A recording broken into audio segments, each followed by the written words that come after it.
Hey team, welcome to another episode of the Intentional Agribusiness Leader podcast. This is your host Mark Jewell, and today I'm going to enjoy a conversation with Tim Cooper from Winfield United. Tim, welcome to the show, man. Thank you very much. It's a pleasure to be here. Yeah, I love it. Looking forward to getting to know you a little bit better and diving into some of these things. To get us kicked off, though, what does it mean for you to be intentional, Tim? I've listened to some of your podcasts, not all of them, but I know you start out with that question, and I've thought about it, and then I think go back to it again, and it all comes back to me at the same answer every time, and it's like answering that question with a question, and it is my question is, are you serious? Meaning, Mm-hmm. are you serious when you get intentional? And no matter what you're doing, whether it's work, especially family, whatever the case may be, I ask myself, are you serious? Am I going to get serious? And at that same time, I think of being authentic and real, and that all ties back into serious, and for sure goes into being intentional, because if you're not serious, you're not intentional. Mm-hmm. That is maybe one of the more unique approaches to that question. And I think really spot on, really spot on. If you've listened to a few of the episodes, then you may be noticing the same thing I'm noticing, which is everybody has a different definition of Yeah, what it means, different answer to the question. And as it should be, it's a unique experience for each of us.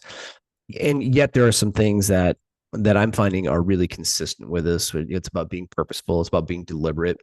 Um, and some of those things, but the idea that it's about being serious, like taking the job serious. Like if you're in a leadership role at work, if you are taking care of your kids at home, like this is a serious job. You're gonna show up and be present and be yeah, diligent.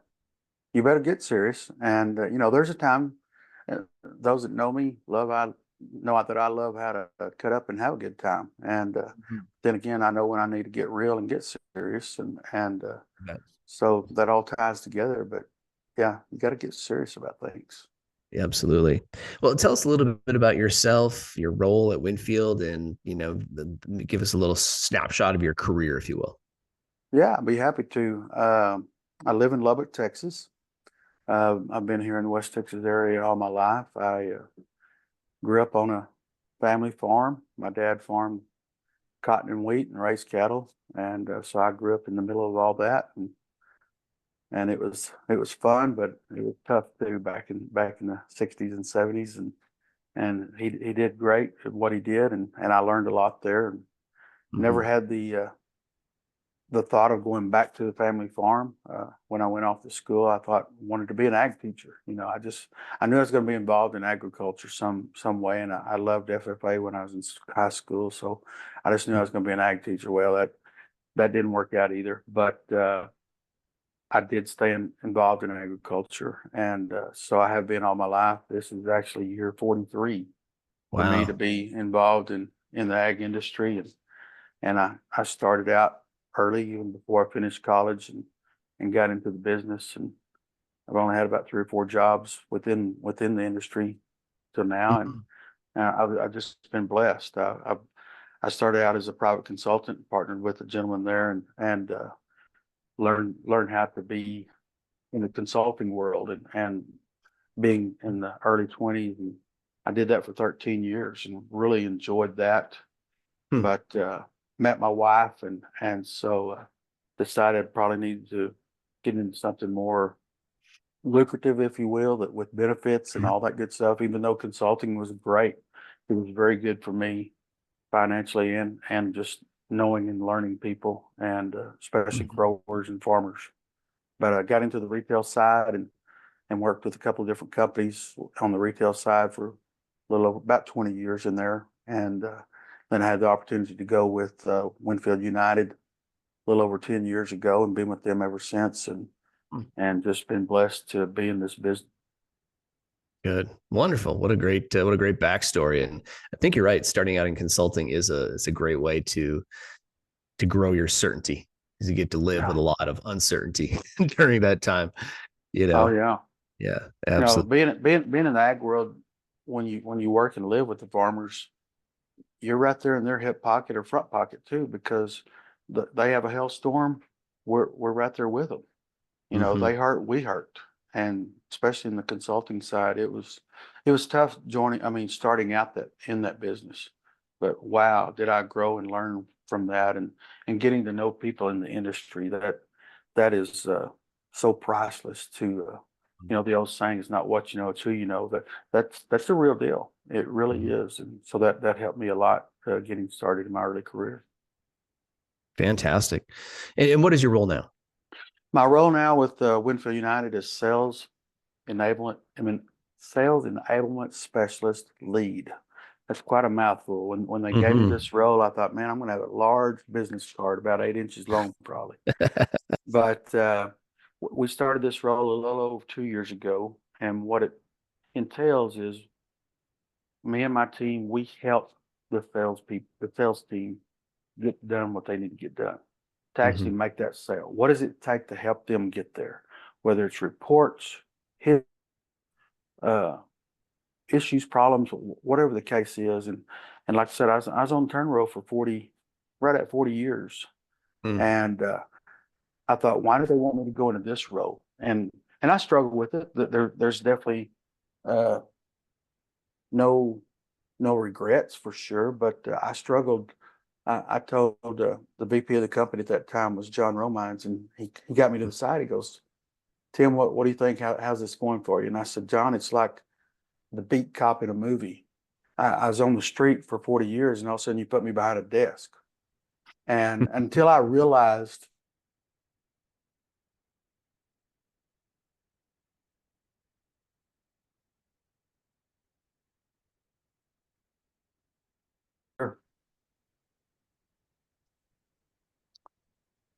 and once I realized that I was put into this new role, it just opened my eyes to know that with the experience that I've had on the turn road and out in the field over the years, that I can help the team that I work with and all the other teams across the country to help share my experience and difficulties and positives and negatives to help sales teams today to continue to make those sales.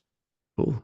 Well, I love getting to have conversations with people that have been around the industry for a few decades because I always learn so much. And talk to me a little bit about over the years, what has been really important to you and wanting to work with organizations that made you want to stay. Four organizations in 43 years is a pretty good track record. So I Yeah. want to start with that before we talk about anything you're doing or Winfield is doing. Like what has made you want to stay with some of those organizations? I'm sure you had options. Well, yeah, I've had a lot of options, and that's not bragging, Mhm. and it's good to be wanted. That's for sure. But when you find a place that you really like, that you call home, because in this industry, you wake up every day and you spend more working hours with the peers you work with than your own family, and so you got to be happy, and everything's got to be clicking. So uh, at this stage of my career, that's very important to me to be happy and know who you're working with day in and day out, and the culture and everything that is set by whoever you're working for and working with. It's priceless. You make things work, and joy to get up and do what you do. It does for me. Mhm. Wonderful. What works for you, or what has worked for you as a people leader and getting people to stick around? That's good. Early in my career, it did not work because I was young and inexperienced. Mm. Past the consulting years and when I got into retail, because you get into retail and now you're face to face with the public. Yeah, and the public is your grower, your farmer, and you got to provide. And so being a leader and a manager, you have to deal with the people that work for you, the people you work with. And so being young, that was tough. Mm. Learning how to do that, coming off an independent role when you're out there by yourself all day long, day in, day out. You really didn't have much to answer to except for the growers at night and talking to them.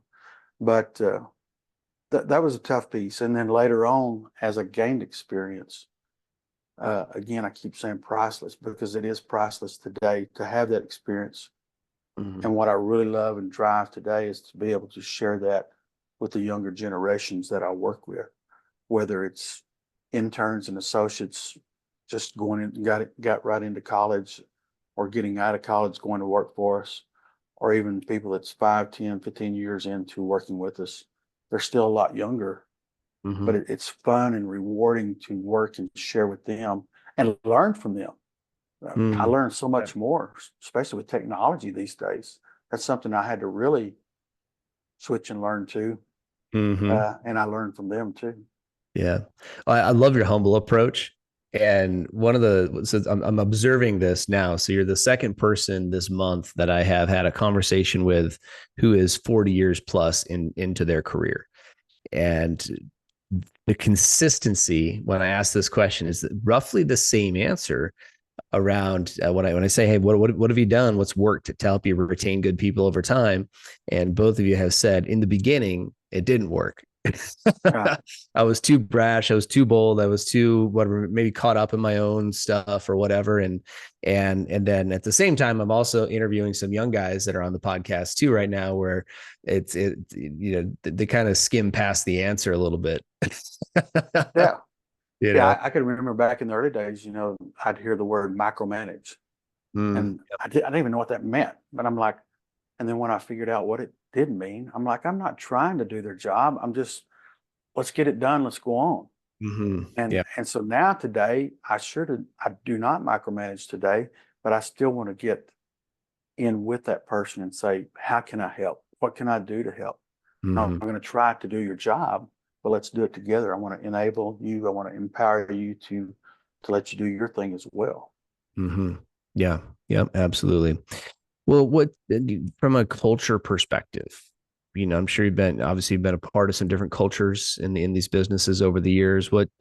And I think a lot of people they give it lip service, but don't really put a lot of strategy and time and money behind it. So I'm just Yeah. curious, what's worked for you when it comes to building intentional culture, at least within your teams? Well, not only Winfield United, but even personally, working with teams to build a culture, you can lay it all out. You can define it. This is it. And it boils down to, at the end of the day, it's up to that person, or are they going to do it or not? And then it's up to you as a leader to help them. And like I say, go back to enable them, empower them to be able to do something for you, for the company.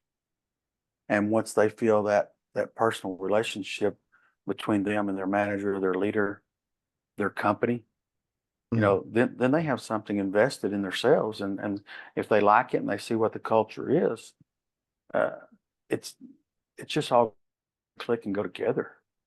mm, And then if they don't, then have your one-on-ones. Talk to them. Let's say, how can we come together and make this happen?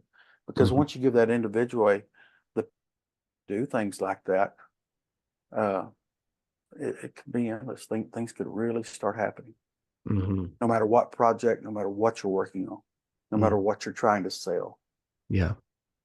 Well, I love this piece at the end about just not quitting on the person. Often we just we see somebody say, well, they're not a fit for the culture, they're not a fit for the team, and the leader just stops investing time, and it sort of waits for that person to leave or whatever. And there's so much that can be done, and there's also one of the reasons that I believe this podcast can be valuable is having people hear this type of conversation and learn from people such as yourself, because there's so much that can be done to help nurture an intentional spirit within that person, Yeah. right? Like maybe they're just young and immature, or maybe they're going through a tough time and nobody's listening right now. And you finally become that person for them that helps light that fire a little bit, or help them know that they're valued, and they weren't seeing that, they weren't valuing themselves before. So they just couldn't see themselves in the role. Yeah. Put Mhm. yourself in their shoes. I've done that so many times in the last 15, 20 years, because you don't know what's going on in their mind. You can ask them, they may not tell you the whole story, Mm-hmm. but I've been in their shoes before, where I had a leader, a manager, a boss that maybe didn't make things clear. Am I making things clear to that person? Maybe I'm not being clear enough to make them understand what I need or expect. Mm-hmm. And just ask. I tell everybody, I hire everybody that I interview. If we can't communicate, this is not going to work. And so we're going to communicate. And we're going to communicate business. We're going to communicate personal to a degree. You know, get to know each other so we can get intentional and make sure we're on the same page day in, day out. Mm-hmm. Yeah, absolutely. Good stuff. What's been one of those big hurdles, Tim, for you in the course of your career or life that you've had to overcome? I think I'd probably have to go back to what we talked about earlier, the younger years, the not having that experience, dealing with people, not only the customer, but back to the people you're working with. Mm. Not having experience of dealing with people and people problems. Nobody's got it all figured out. A lot of people may think they do, Mm. but that was the biggest hurdle of I, I'm so much I got to make sure everybody's okay. Mm. My family, my work family, everybody that's involved with me day in and day out. Are you okay? I want to make sure you're okay. What can I do to make you better? Mm. And so that was always the biggest hurdle of making sure I understood and experience and knowledge. Yeah. Yeah, that's good. I like it when people slow down to actually ask some of those questions. I had a friend and who's also a client, and a couple different times over the course of the years, but just somebody who's maybe got 15 or 18 years experience on me, who gives a darn about my success and how I'm doing. And if you follow our social media between my wife and I, man, everything looks like it's hockey stick up to the right. Life Yeah, looks pretty good. And honestly, it is, man. We're happy. We're healthy. We're making enough money right now. I mean, it's a lot of good stuff, right? But it's not without its challenges, of course, right?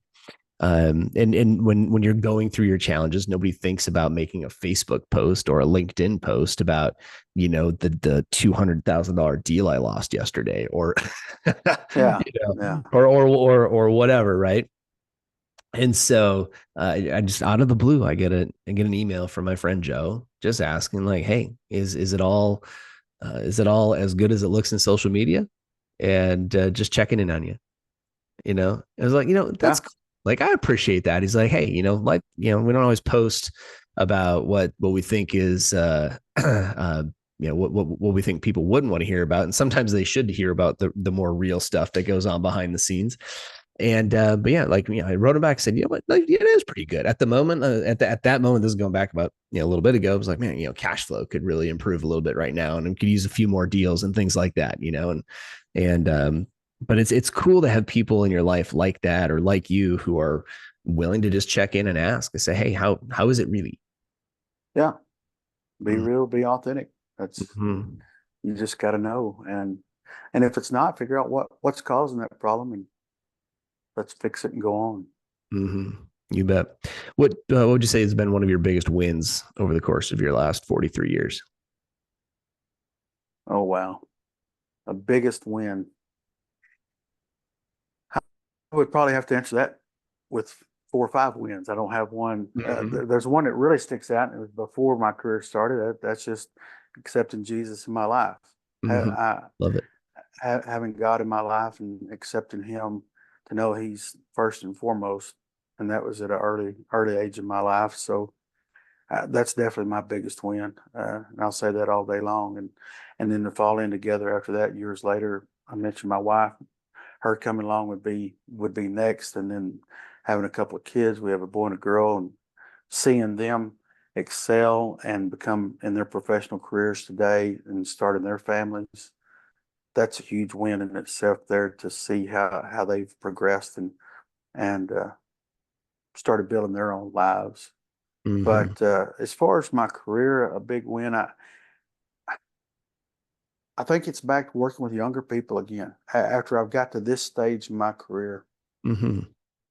especially working with interns and associates. I used to work a lot of interns the last several years with Winfield here in the south part in southern part of the U.S. and to be part of that program and see them come in and then and blossom, if you will, and then hopefully, when I started with interns, my goal was to make sure they're hiring for Winfield United. I want to make sure they come through the process, and I finally realized not everybody's going to go to work for me, and they're not going to go to work for Winfield United. I may have taught them something, and they love doing something else, and they go Mhm. somewhere else to a whole nother career. And I Mhm. had to learn to accept that. And that was Sure. hard for me because I wanted to teach them. I wanted to pass on something to them that I learned, Huh. that someone taught me. And then I finally realized I still am doing that, and they're going somewhere. As long as they go benefit themselves, that's all that matters. Whether it's for me, for Winfield, for whoever. Mhm. It's all about helping the younger kid and the younger person. And so that's a big win for me to see success Mhm. in younger people. Yeah. Well, maybe one of my favorite answers that we've had to that question in the 60 or so episodes that I've recorded to this point, Tim, and I definitely appreciate it. We teach something to our clients called the order of their kingdom. And really what this is it's a method for prioritization because most people come to us challenged with their time management. Hmm. So if we were to go take a look under the hood and look at your calendar and look at your checkbook and evaluate, well, what would that tell us about priorities?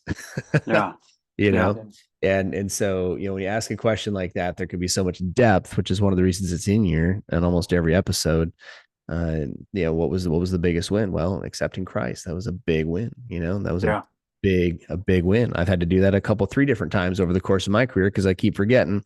But so far so good, and we're still in it, and that's a big part of how we run things around here, and even it's a big part now about how we run our business. We make it known that we're a God-centered organization, a Yes. Christ-centered Amen. organization, and if that doesn't jive with you, this is probably going to be an uncomfortable place to work.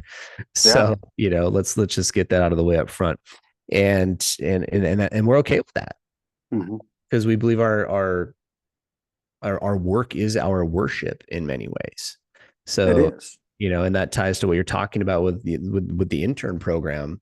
We believe if we can create a program that, yes, a company's going to pay for it because they want their people to learn sales, or they want their people to learn leadership, or they want their people, whatever they're signing up for, whatever. There's always a business driver behind why they're buying training. Hmm. Yeah. Um, so we get hired to do that, but we can still, maybe we're not saying they're doing a sermon the entire time, but we can still edify the creator through our work, Sure right? you can. Yeah, And you can. so one of our brand promises is that we're giving you back a better version of your team member that you Right. sent. You're getting There a you better go. that person back, not only as a professional in what he does or she does at work, but they're going to be a better mom, a better dad. They're going to be healthier. They're going to be happier. Just had a co-op that we're working with in Illinois, conversation with the general manager yesterday. And he said, since we started working with you guys, the number of insurance claims is down Wow. because people are happier and they're healthier. Yeah. It So they means so lost weight. much. They're not having the back injuries. They're not having the knee injuries and things like this. Isn't that cool? Like, I mean, we Yeah, it can is. actually impact, through the just doing good work, what God put us here to do. So, yeah, I appreciate your take on that because it definitely aligns with our belief system around here as well. Oh, it means so much. I had the pleasure of, it's just a little over a year ago. I think it was a year last month. Every Friday within our company, and I just do it. I've got about 65 people on my invite list, and I hope it's going to even get bigger. But Hmm. every Friday at 11:30 to 12, I do a little. It's not what I call a podcast. We do it on Teams or Zoom, whatever, and I call it Timmy's Tidbits. Uh, my mom called me Timmy. I mean, I grew up as Timmy. When I become Tim, I don't have a clue. When everybody asks me about it, but I think it's clear back in junior high or grade school, I wanted to be Tim. Okay. But a few years ago, I was in a co-op and I was doing my sales spiel, talking about seed and chemical and the whole gamut. And one of the sellers, and he was a part-time consultant that I've known for years. He said, Tim, he said, you're saying so much, you tell so much, you have a presentation that you're giving. He goes, you need to start a podcast and call it Timmy's Tidbits. And I thought, oh, get out of here. And Yeah. that was a few years ago. Well, last year, I asked my boss. I said, "Hey, I want to try to do something with the team here, and let's see if we can't get something started." And here we are, 13 months into it, and I do a Timmy's Tidbits podcast every Friday, and we Wow. talk about leadership. I try my best not to talk about work. Mhm. I just really want to talk to everybody about who's a leader. You're a leader. Everybody's a leader on this call. And I'm not talking about work. I'm talking about at home, in your home life, Mhm. husband, wife, father, dad, whatever the case is. You're a leader, and how can we be a better leader with our Mhm. family, with our work family, and everything in between? And so that's been another very rewarding that I've been able to do. And I interview people from time to time, like you're Mhm. doing this. Sure. I bring in different leaders and just ask them some gut wrenching questions, personal questions, Sure. and I put them on the spot and we talk about leadership. Yeah. Wow. I like it. I love it a lot, actually. And so doing an interview style show has been so rewarding because I've gotten to meet now 65 new people, most of whom I didn't know beforehand, Mm-hmm. such as yourself. We didn't know each other before this opportunity came up, Right. and Zach put us together because he has a certain job title to go seek. Hey, go find leaders in the ag industry that have positional authority. I want to interview them for the podcast. Now, You I know, don't know how he found me. and we put 3 of those out a week, and so he's good. He's relentless. I mean, he in fact it's March 6th as we have this conversation, and I am booked solid through the end of May with 12 Wow. interviews a month. And so there's demand out there. But I mean, it's super cool. I mean, there's so many neat and intentional ways that you can get to influence people. And that's one thing I would encourage people listening to, and maybe in my 20 years of my career, I guess it's 20 now officially, if you count since I graduated Great. university. This is number 20 right now, starting May 14th. So, That's great. um, you learn a couple things, and it's like there's more to the work than the work, Yeah. right?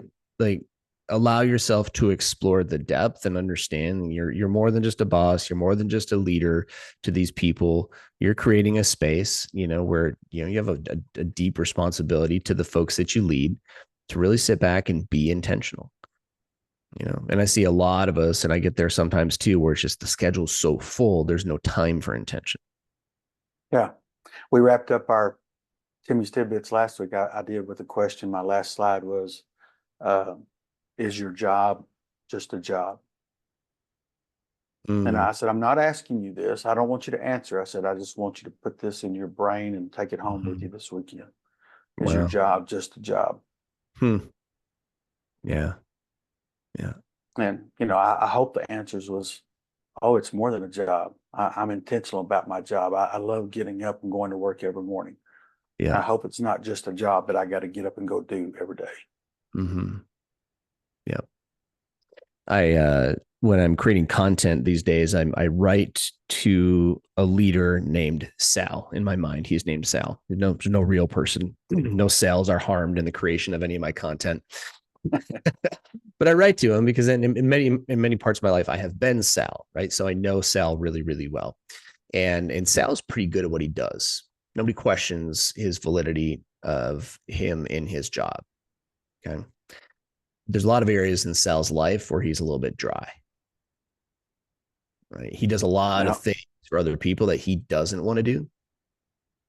He makes a lot of compromise, a lot of sacrifice, and there's time and a place, right? I mean, sometimes you just got to be a team member and pony up. But there's a lot of stuff he does for, his spouse, significant others, his boss, his customers, etc., where he's kind of just reactive and bouncing. The main time management system for Sal is his email inbox and his text message threads.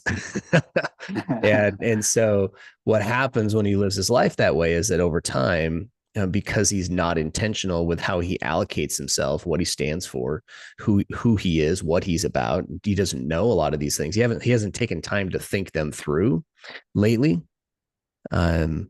He becomes he becomes very resentful. And becomes resentful of the company. And that's what happens when I become resentful of my company or my customers for too long, because I feel like I don't have any power, or I feel like I'm not living life intentionally. And this is why the podcast is about intentional leadership. What happens to him is, he starts to live in that resentful mode and thinks this is as good as life is ever going to get, as good as it's ever going to get. And he finds himself in that survival mode. So what we say around here is all the times in life I've become the most resentful is always because of the times in life I've been the least intentional. Oh, wow. So the purpose of the podcast is to get people thinking about, what does it mean for me to be intentional in every area of life? Yeah, that's good. Mm-hmm. So, well, let's we're pushing up on our time here today, Tim. So let's get a couple more tips real quick. Okay. What's one thing that you want to improve on this year personally? Still living, still growing, still striving. What's on your growth list? I wrote this down just the other day. It's amazing you asked this. One thing I need to improve on after all, I still need to be a better listener. And I'm sure my wife will listen to this later on after we put this out, and she will agree 1,000%. I need to be a better listener. But in all sincerity, I do. I need to be more attentive, because even at this stage in my career and life, if things are happening, they're going fast. And my mind is working a jillion miles every direction. But I need to step back, slow down, and be a better listener and be more attentive is what I need to improve on. Cool. I need to act, don't react. I learned that quote from a guy a long time ago I used to work for. He said, act, don't react. And I need to be more positive about things and act on things. Because if you're reacting all the time, I think you're behind the eight ball. You're reacting on what your competition's doing. You're reacting on what everybody else is doing that you're working with. You're reacting on whatever somebody's doing at church or whatever you're involved in. Don't react. Be the one that's in the front and act and have a plan and be on top of yourself. Mm-hmm. I love it. It's one of our there's 3 words in our definition forthcoming of what it means to be an intentional leader. Yeah. And one of those words is decisive. Yes. You have to be decisive. Just act. Don't wait for someone to tell you that it's time to be intentional. Decide that you're going to show up and be that way. Yeah. Mm-hmm. Fantastic. Yeah, we've got 5 words in our culture piece that we started a couple of years ago, and decisiveness is one of them, which I define that as quality decisions and timely. Be on top of things and do it. Wonderful. I love it. Well, I think you've done a great job of exhibiting this for us today, but I'm just curious on your take. How important is vulnerability in being able to create an intentional environment for your people? That word's a hard word for me to pronounce all the time in my life. Vulnerability. It just doesn't roll out. It doesn't But roll out easily. I think it's very important for people that you work with, family, for sure. They need to see that side of you, because it shows confidence and certainty. And if you don't have that, and it shows that you don't, then that's being authentic and real. And so if you let people see that side of you, it's being back to that being real and authentic piece that I talked about earlier. And I push that all the time, because if people see the side of you, and we do not want to, we've seen people fake. I'm sure you, me, and everybody watching this have always seen and been encountered with someone that's fake. And that's not good. That's not good. On a little notebook I've got a couple of tidbits that I always throw out on my Timmy's tidbits. It's I came up with, and on the front of my notebook here, I have it. It says input will have impact. And whether it's positive input or negative input, it's gonna. So if you're vulnerable and be able to show that and tell people and let them see that side of you, then I Yep. think they're going to sit there and say, yeah, Mark Jewell's the real deal. Hmm. He's real. He's not. And it doesn't mean you have to tell everything when you're vulnerable. Some people do, but Hmm. anyway. Beautiful. Well, absolutely. I mean, certainly we don't have to get into all the gory details, but man, if you've been successful, but you're willing to talk about some of those failures you had along the way that make it a little bit more palatable to those of us that are learning and growing, and we know, like, hey, if we just stick it out, it's gonna be okay. Exactly. That's That right. helps. That helps a lot. All right, Timmy's tidbits, guys. Input will have impact. I love that. Great way to end it today. Thanks for doing the show, Tim. I appreciate it.